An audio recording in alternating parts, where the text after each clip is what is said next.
नमस्कार दोस्तों, आप सुन रहे हैं आज की कहानी समझौते का फल। बेचारी हेमा कई दिनों से तो आपको ना पता चले बासी रोटी छिपा कर रख देती है।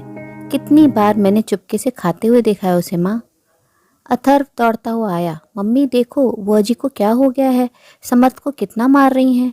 हेमा आटे सने हाथों से ही दौड़ती हुई आंगन में आई। दीदी क्या हो गया, आप इतने गुस्से में क्यों हैं? अथर्व कह रहा था कि बुआ जी गुस्सा हो गई और समर्थ को डंडे से मार रही हैं। हेमा ने रोते हुए समर्थ को अपने सीने से लगा लिया। आरती, हेमा की ननद, मुझे मत रोको भाभी, मैं इसे मार डालूंगी। आज तुझे छोड़ूंगी नहीं। कहता है ये मेरा घर है। ये नहीं समझता कि जिस दिन से तेरी मामी आई है उस दिन ही मेरा और इसका आधा हक खत्म हो गया है घर पर। जब से अथर्व हुआ है तब से तो हम इस घर के मेहमान बनकर रह गए हैं। अथर्व सही कहता है, ये उसका और उसके मम्मी पापा का घर है। तू अपने घर जा। और समर्थ को धक्का दे दिया इसने। दीदी मैं माफ़ी मांगती हूँ। बच्चों की बात का क्या बुरा मानना। बच्चे हैं, थोड़ी देर लड़ जाते हैं, अगले ही पल फिर साथ खेलने लगते हैं। मैं जा रही हूँ भाभी, भैया से कह देना कि इनका फ़ोन आ गया था इसलिए जाना पड़ा। तभी हेमा की सास आरती की माँ चिल्लाती हुई आई। ये कैसा शोर हो रहा है आंगन में? आरती बोली, माँ देखो भाभी ने क्या सिखाया है अथर्व को। 6 साल का है, मारपीट करता है, जवाब देता है, कहता है मेरा घर है। आज तो इसने मेरे समर्थ को धक्का दिया, वो गिर गया। मुझे भी गुस्सा आ गया, मैंने भी आज इसे मार मार कर सबक सिखा दिया। देखो कैसे सुबक रहा है मेरा लाल। मैं जा रही हूँ माँ, अब कभी नहीं आऊँगी। अब आप भी मत बुलाना मुझे। आरती झूठे आंसू बहाते हुए बोली। सासू माँ बोली, मत रो मेरी गुड़िया, जब से ये करमजली आई है मेरे और तेरे भाई के भाग फूट गए। एक लड़का भी नहीं संभाला जाता इस पर। मायके से जैसे संस्कार मिले हैं वैसे ही दिखाएगी यहाँ। तो कहीं नहीं जाएगी, जाएगी तो आज ये घर से। आने दो प्रणव को घर, कल ही छोड़ आएगा इसे। मम्मी जी मेरी क्या गलती है इसमें? बच्चे हैं कुछ भी बोल जाते हैं। आप घर में कलेश क्यों करवा रही हैं? मैं माफ़ी मांगती हूँ दीदी से। तू चुप रह और जाके अपना काम कर और रात में ही अपना सामान रख लेना। अब इस घर में आने की जरूरत नहीं। प्रणव के आते ही आरती ने माँ को इशारा किया।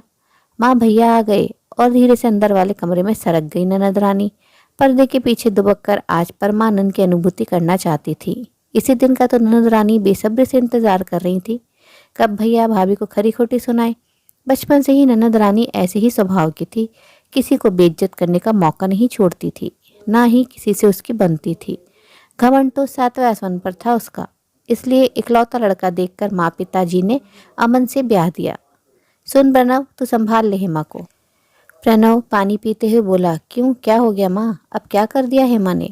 तेरी बहन कुछ दिनों के लिए आती है घर में, उसे चैन से जीने नहीं देती। हमेशा रसोई से बर्तन पटकने की आवाज़ आती रहती है, जैसे सारा गुस्सा हम माँ बेटी पर ही निकाल रही हो।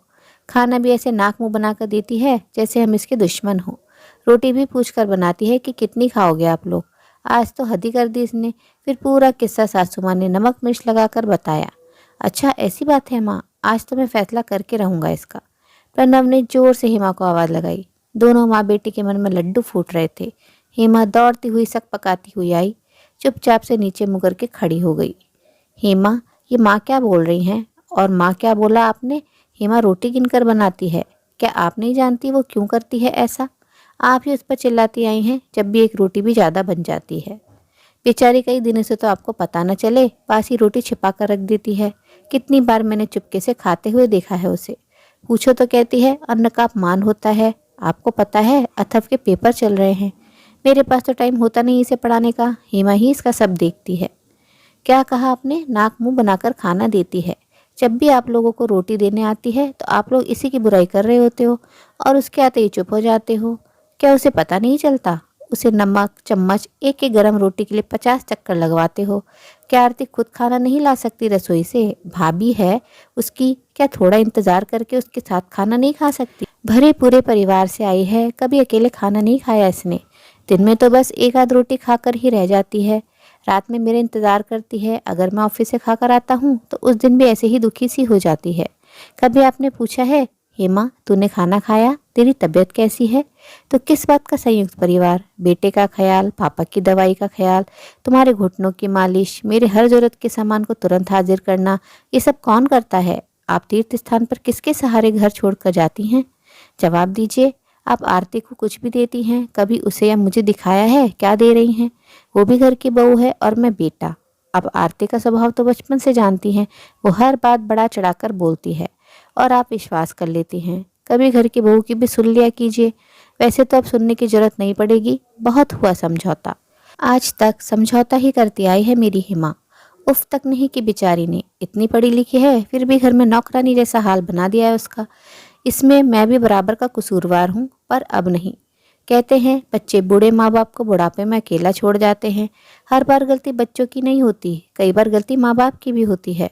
बच्चों को मजबूर कर देते हैं घर छोड़ने पर। समझौता दोनों तरफ से होता है माँ, तब घर चलते हैं। हम चलते हैं माँ। आपकी सयानी बेटी है ना घर के सारे काम करने के लिए। हे माँ अपने पति के इस बदले रूप को निहारती ही रह गई। उसके आंसू रुकने का नाम नहीं ले रहे थे। आज उसे उसके समझौते का फल मिल चुका था। हेमा और प्रणव घर छोड़कर किराए के मकान में रहने लगे।